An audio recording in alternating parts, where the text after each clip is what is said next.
الحمدللہ رب العالمین والصلاة والسلام علی سید المرسلین اما بعد اعوذ باللہ من الشیطان الرجیم بسم اللہ الرحمن الرحیم اللہم صلی علی وسیدنا و مولانا محمد وعلی آل اطرت بعدد کل معلوم لک صلی اللہ تعالی علیہ وسلم۔ السلام علیکم ورحمۃ اللہ وبرکاتہ۔ معزز سامعین، کیسے ہیں آپ؟ میں شیخ محمد عمران فضل رحمانی آپ سب کے سامنے دوبارہ حاضر ایک نئے موضوع کے ساتھ۔ پچھلی دفعہ ہم نے ایک امتیاز پلاموی جو کہ دیوبندی ہے، اس کا جھوٹ مکر فریب میں نے بتایا تھا علم غیب کے تعلق سے۔ آئے میں اس کا دوسرا جھوٹ بتاتا ہوں جو اعلی حضرت پہ اس نے پھر بہتان لگایا واپس سے۔ اس کی ایک شارٹ ویڈیو ہے جو میں انشاءاللہ آپ کو سناؤں گا، آپ اسے سنیں پہلے، اس کے سننے کے بعد میں انشاءاللہ تبصرہ کرتا ہوں۔ آپ اس ویڈیو کو تو علماء یہ عقیدہ بیان کرتے ہیں کہ حضور پاک صلی اللہ علیہ وسلم حاضر و ناظر ہیں، اور حاضر و ناظر کا مفہوم یہ بتاتے ہیں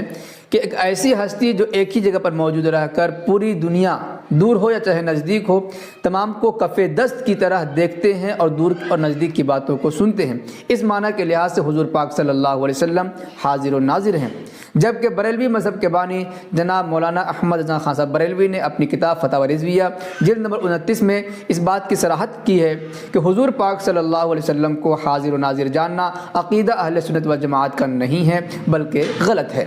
اسی طریقے سے صراحت کی ہے کہ حضور پاک صلی اللہ علیہ وسلم پر جو درود و سلام پڑھا جاتا ہے وہ خود سننے کے لیے حاضر نہیں ہوتے بلکہ فرشتوں کے ذریعے سے ان تک درود و سلام پہنچایا جاتا ہے۔ مولانا صاحب آپ نے سنا، اس نے اعلیٰ حضرت امام احمد رضا خان فاضل بریلوی رضی اللہ تعالیٰ عنہ کے تعلق سے بتایا فتاوی رضویہ جلد 29 صفحہ نمبر 207 کے حوالے سے کہ اعلیٰ حضرت نے حاضر و ناظر پر کیا فتویٰ دیا ہے، اور وہ پڑھتا ہے کہ یا رسول اللہ صلی اللہ علیہ وسلم کو حاضر اور ناظر جاننا یہ جائز نہیں ہے، یہ اہل سنت والجماعت کا عقیدہ نہیں ہے، یہ اپنے ویڈیو میں بتاتا ہے۔ لیکن میں آپ کو اس اسکرین پیج دکھا رہا ہوں، آپ اسے غور سے دیکھیے گا کہ اس نے کس طرح کا مکر کیا ہے یہاں پر کہ اعلیٰ حضرت امام احمد رضا خان فاضل بریلوی رضی اللہ تعالیٰ عنہ کا فتویٰ اصل میں کیا ہے۔ تو اس نے اپنی ویڈیو میں حاضر و ناظر جاننے کا مفہوم بھی بتایا کہ ایک جگہ رہ کر تمام دنیا، تمام کائنات کو اس طرح دیکھنا جیسے اپنے ہاتھ کو، یعنی دست قدرت بتایا نا، دست کو دیکھ رہا ہے یعنی ہاتھ کو دیکھتے ہیں، یعنی ایک جگہ رہ کر، یعنی مدینہ المنورہ میں نبی کرم صلی اللہ علیہ وسلم وہاں موجود ہے اور وہاں سے تمام کائنات کو اس طرح دیکھتے ہیں جس طرح اپنی ہتھیلی کو دیکھتے ہیں، یہ اس نے مفہوم بھی بتایا۔ لیکن اعلیٰ حضرت نے کیا جواب دیا ہے اس کا خلاصہ اس نے پورا نہیں کرا۔ اعلیٰ حضرت کیا لکھتے ہیں میں انشاءاللہ آپ کو پڑھ کے سناتا ہوں، یہ دوبارہ آپ اسکرین پیج دیکھیں، یہاں پہ کیا فرماتے ہیں کہ یا رسول اللہ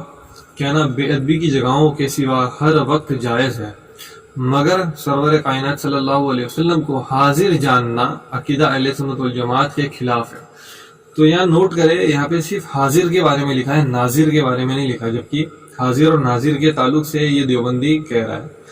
تو یہ سب سے بڑا جھوٹ ہے یہاں پر کہ حاضر اور ناظر کے جواب دیا، حاضر اور ناظر کے جواب نہیں دیا بلکہ انہوں نے صرف حاضر کا جواب دیا ہے، اور آگے اس کے بارے میں کیا فرماتے ہیں یہ بھی سنا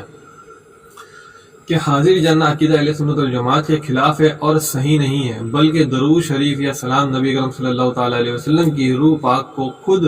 مدینہ منورہ میں پیش کیا جاتا ہے، یوں نہیں کہ سید الانبیاء صلی اللہ تعالیٰ علیہ وسلم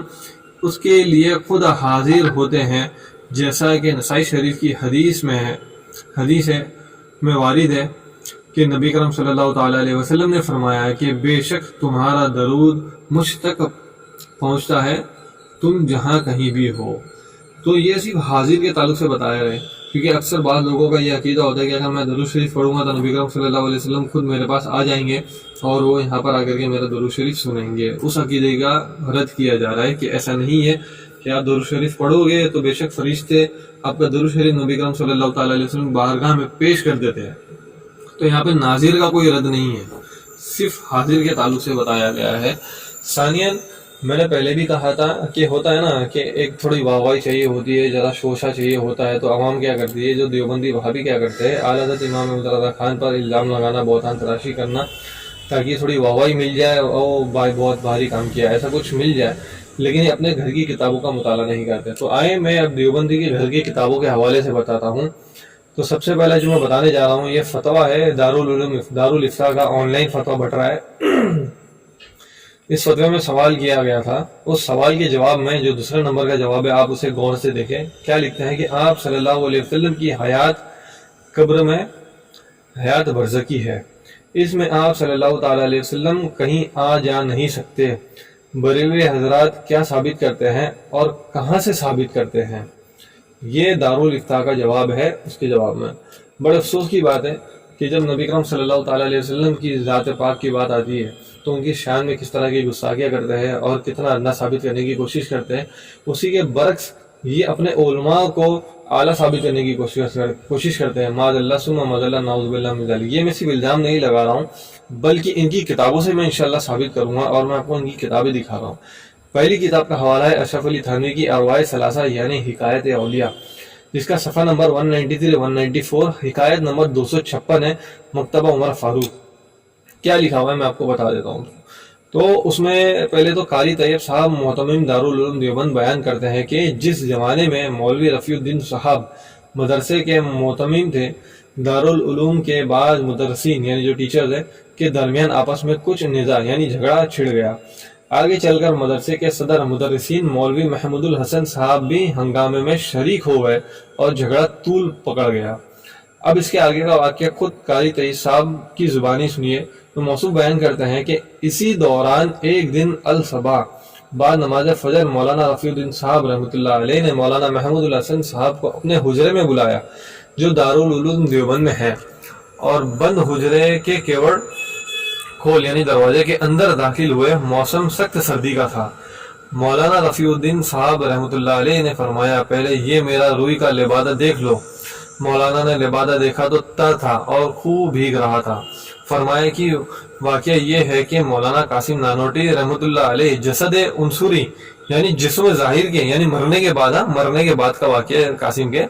کہ جسم عنصری جسم ظاہر کے ساتھ میرے پاس تشریف لائے، جس سے میں ایک دم پسینہ پسینہ ہو گیا اور میرا لبادہ تر ہو گیا، اور یہ فرمایا کہ محمود الحسن کو کہہ دو کہ اس جھگڑے میں نہ پڑے،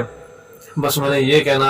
کہنے کے لیے تمہیں یہاں بلایا ہے۔ مولانا محمود الحسن صاحب نے عرض کی کہ حضرت میں آپ کے ہاتھ پر توبہ کرتا ہوں، اس کے بعد میں اس قصے میں کچھ نہ بولوں گا۔ استغفر اللہ ربی من کل ذنب واتوب الیہ۔ کتنی شرمناک بات ہے کہ نبی کرم صلی اللہ تعالی علیہ وسلم کو حاضر ناظر بھی نہیں مانتے، کہ نبی کرم صلی اللہ تعالی علیہ وسلم کے تم متعلق یہ لکھتے ہیں کہ آپ قبر کے باہر کہیں سے آ اور جا نہیں سکتے، لیکن ان کا جو مولوی جو مر کر مٹی میں مل گیا اس کے بارے میں لکھتے ہیں کہ بھائی صاحب تو جسم کے ساتھ ہی قبر سے نکل کر آئے۔ اچھا، جسم کے ساتھ قبر سے نکل کر اس مدرسے میں آنا، تو یہ وضاحت کرتا ہے کہ حضرت جو ہے ان کو قبر میں پتہ چل گیا ہوگا کہ وہیں سے قبر میں سے بیٹھے بیٹھے انہوں نے دیکھ لیا کہ بھائی میرے دارالعلوم دیوبند میں جھگڑا چل رہا ہے، کون کیا جھگڑا کر رہا ہے، میں جا کر ان کو نصیحت کروں یا نہیں کروں۔ یہ قبر میں سی یعنی وہاں قبر میں حاضر ہے، اور وہاں سے ناظر ہو کر مطلب کہ وہاں سے بیٹھے بیٹھے دیکھ لیے کہ دیوبند میں کیا چل رہا ہے، اور پھر وہاں سے نکل کر یعنی جسم کے ساتھ نکل کر دیوبند میں آ گئے، اور ان کو وہاں آ کر کے بتا رہے کہ محمود الحسن تو کہہ دو کہ وہاں پہ جھگڑے میں انٹرفیئر نہ کرے، بیچ میں داخل نہ ہو۔ استغفر اللہ رب من، مطلب یہ کہاں کی عقل مندی ہے ان دیوبندیوں کی کہ اپنے علماء کرام کے لیے ایسے بڑے بڑے چیزیں یہ بتا دیتے ہیں، اپنی کتابوں میں چھاپ بھی دیتے ہیں، اور دوسری طرف فتویٰ بھی دیتے ہیں کہ نبی کرم صلی اللہ تعالی علیہ وسلم جو ہے قبر مبارک سے نکل کر کہیں آ جا نہیں سکتے اور حاضر ناظر بھی نہیں ہو سکتے۔ چلیے یہ تو ایک واقعہ ہے، میں آپ کو آئے دوسرا واقعہ بھی بتا دیتا ہوں، کتاب کے حوالے سے ہی بتاؤں گا انشاءاللہ، کوئی اوپر کی بات نہیں ہوگی۔ مصنف خواجہ عزیز الحسن اشرف السوانی جلد 1 صفحہ نمبر 39 اور 40 پر کیا لکھتے ہیں کہ مولانا اشرف علی تھانوی صاحب کے پردادا موت کے بعد دوبارہ گھر آ گئے۔ لکھتے ہیں کہ کسی بارات میں تشریف لے جا رہے تھے کہ ڈاکوؤں نے آ کر بارات پر حملہ کیا،